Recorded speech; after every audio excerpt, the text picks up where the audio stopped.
Sebelum melanjutkan, jangan lupa subscribe dulu, terima kasih. Bab 132 akan hadir dengan identitasnya. Nyonya. Leng Xuang memberi salam lalu menoleh ke Guan Xilin dan mengangguk padanya. Tuan muda. Bagaimana? Feng Jiu bertanya sambil menatap Leng Xuang. Beberapa hal memang telah terjadi di kediaman Feng selama beberapa hari terakhir. Patriark tua Feng telah dikurung di dalam.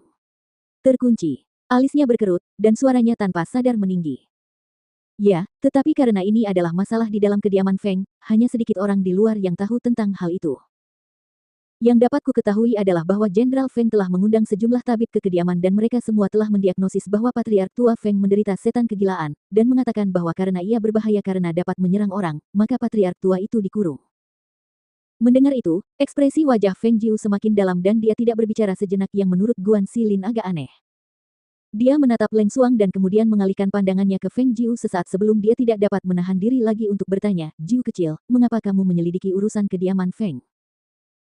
Mendengar itu, dia menoleh ke arah Guan Xilin dan melihat wajah Guan Xilin yang dipenuhi rasa ingin tahu, sementara Leng Xuang juga menatapnya dengan pandangan yang sama.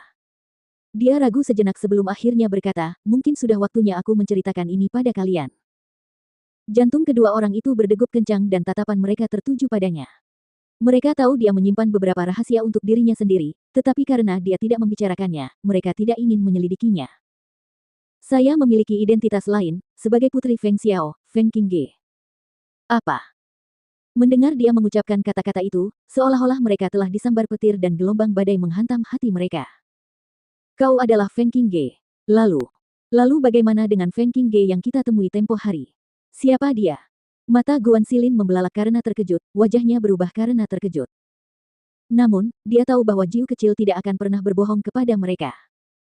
Mengingat kembali hari ketika dia merasa bahwa Feng Qingge agak mirip dengan Feng Jiu, dan setelah mendengar Feng Jiu mengatakan hal ini kepadanya hari ini, dia mulai merasa bahwa itu mungkin tidak terlalu sulit dipercaya. Pada saat itu, bahkan wajah Leng Xuang yang selalu dingin dan acuh tak acuh juga benar-benar terpana. Jika nyonya itu adalah Feng Qingge, maka itu akan menjelaskan mengapa dia begitu peduli dengan urusan kediaman Feng. Namun, jika nyonya itu adalah nona muda kediaman Feng, Feng Qingge, maka, mungkinkah penipu yang sekarang menyamar sebagai Feng Qingge adalah orang yang telah merusak wajah nyonya itu? Namanya Suruo Yun dan dia dijemput di jalanan olehku saat dia baru berusia beberapa tahun. Dia telah melayaniku sejak saat itu, tetapi hati seseorang sulit untuk dipahami. Dia mengambil alih identitasku dan merusak wajahku sebelum menjualku ke rumah bordil, bahkan memberiku racun sebelum itu karena takut aku tidak akan mati. Suara Feng Jiu terdengar ringan dan acuh tak acuh, seolah-olah dia sedang membicarakan sesuatu yang terjadi pada orang lain. Namun, Guan Xilin dan Leng Xuang mendengarnya, tangan mereka mengepal erat dan hati mereka merasakan sakit yang begitu kuat sehingga mereka tidak menginginkan apapun saat itu selain mencabik-cabik wanita berbisa bernama Suruo Yun itu menjadi serpihan. Feng Jiu menyesap sup manis yang sudah agak dingin itu dan menyeringai sebelum berkata, tapi, terlepas dari semua perhitungannya yang cermat, dia tidak menyangka kalau aku akan selamat, juga tidak menyangka kalau aku benar-benar kembali. Jiu kecil, apakah kamu tidak kembali ke kediaman Feng karena takut ayah dan kakekmu tidak mengenalimu setelah wajahmu rusak parah?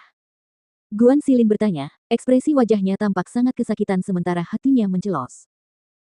Ketika pertama kali bertemu Feng Jiu di hutan 9 jebakan, dia berhadapan dengan sekawanan serigala sendirian. Kekejaman dan kurangnya belas kasihan yang ditunjukkannya saat itu masih diingatnya sampai hari ini. Dia selalu bingung dengan latar belakang keluarga seperti apa yang mampu membesarkan dan mendidik seorang gadis untuk menjadi seperti dia, tetapi saat itu, dia benar-benar mengerti. Itu bukan atas kemauannya sendiri tetapi dia dipaksa tumbuh dengan tergesa-gesa dan jika dia tidak menjadi begitu kejam, dia tidak akan mampu bertahan hidup. Meskipun wajahku telah rusak, tetapi ketika aku kebetulan bertemu kakekku di jalan tempo hari, dia langsung mengenaliku. Berpikir tentang Patriark tua Feng yang mencintai anggur seperti mencintai hidupnya, Feng Jiu tidak dapat menahan senyum di bibirnya. Senyumnya kemudian memudar, dan sedikit kekhawatiran muncul di hatinya.